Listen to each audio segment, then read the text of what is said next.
Hi all, I just want to give you a few thoughts on suffering in terms of some of the different options. This is a very simple rundown.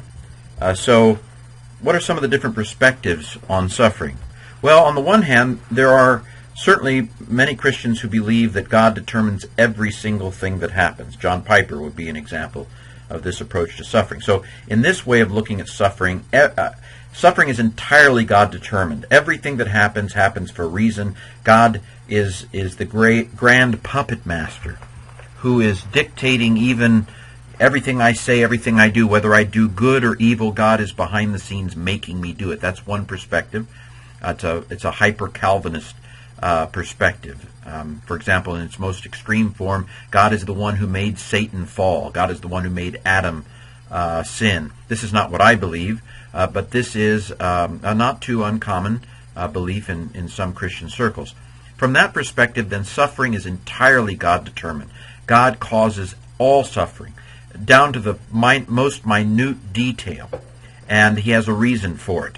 And of course, in that approach to Christian theology, the ultimate reason is that He wants to bring glory to Himself. That's not my perspective. However, this is one very strong perspective that is out there. On the other end of the spectrum is the perhaps atheistic version, which would basically say that suffering has no meaning at all. If there is no God, then there is no ultimate purpose for reality other than whatever we make it to be. And if I get hit by a car, a biological animal has ceased to function. So from a Nietzschean perspective, suffering really has no meaning. If I suffer, if I don't suffer, it's just there's no context in which to put any of it other than the fact that it makes me feel bad, or maybe if I get run over by a truck, it makes someone else feel bad.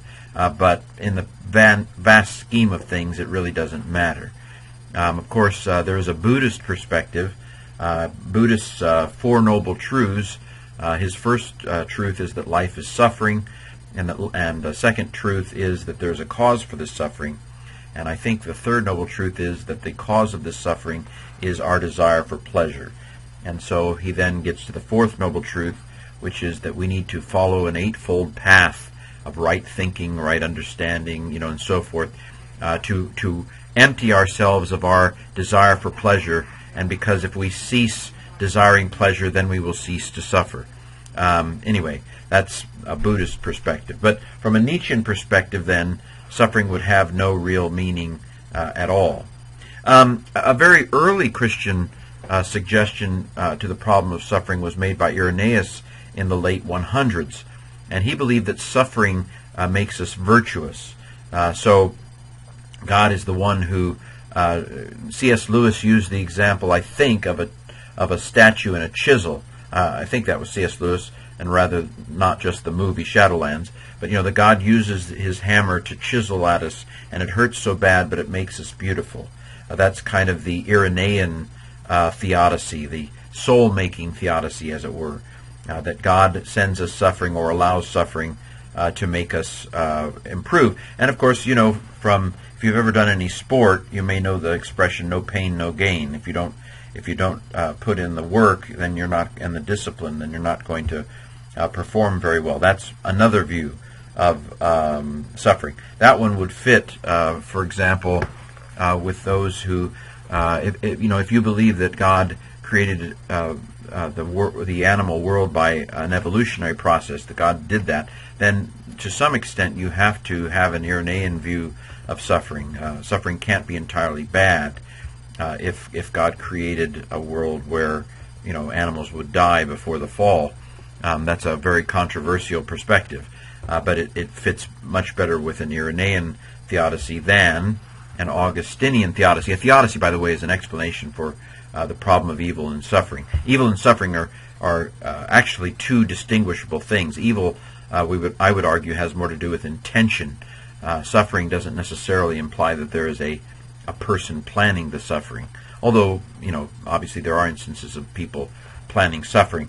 But the fourth perspective here is the Augustinian perspective, namely that the reason why there is suffering in the world is because God created Adam with a free will choice, Adam made the wrong choice, and now we are suffering as a result of Adam's bad choice. And so this would build off of an interpretation of Genesis 3 as the origin of pain and suffering in the world as a result of Adam.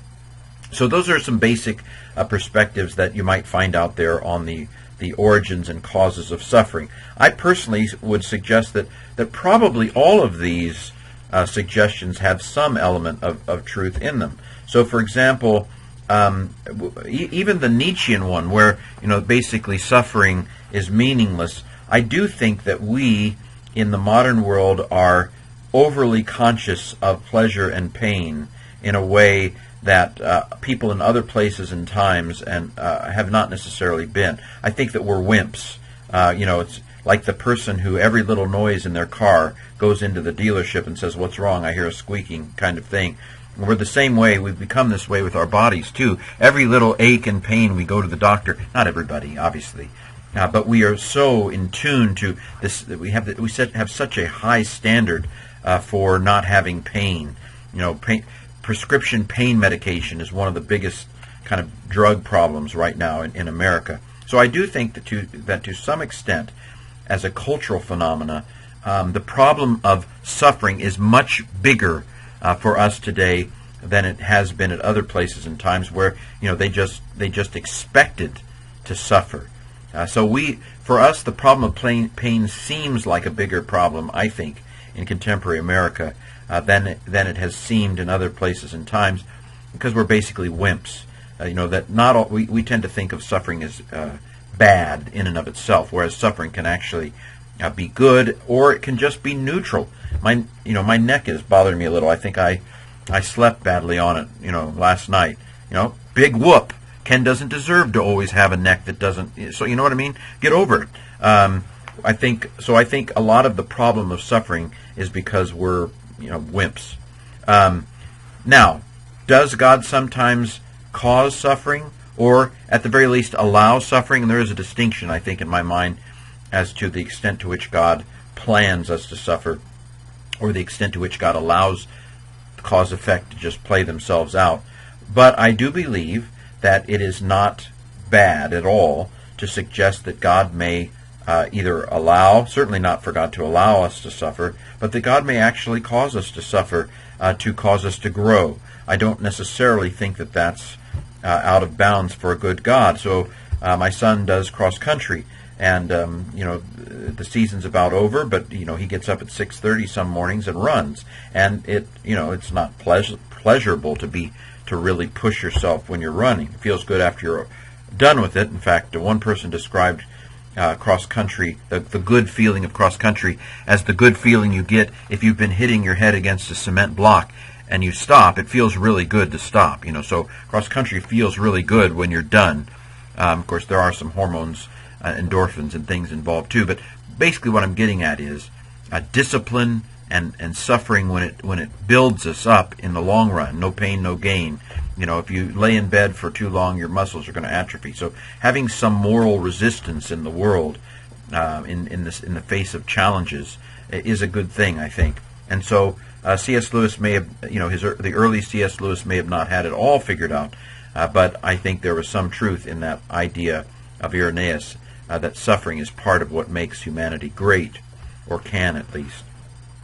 And then, is suffering to some extent a result of the free will of others, including the free will of Adam? I personally think this also makes sense, that because God lets us make choices, some people make bad choices, and when some people make bad choices, that can have a bad effect on us. It can have effect on ourselves. If I make the bad choice, to smoke and drink too much, and my body experiences it, again, God has allowed me free will to do that, but the suffering I get as a result is a result of Him giving me the freedom to do those things. So those are some of the different perspectives on suffering, and probably the truth is somewhere in the mix there.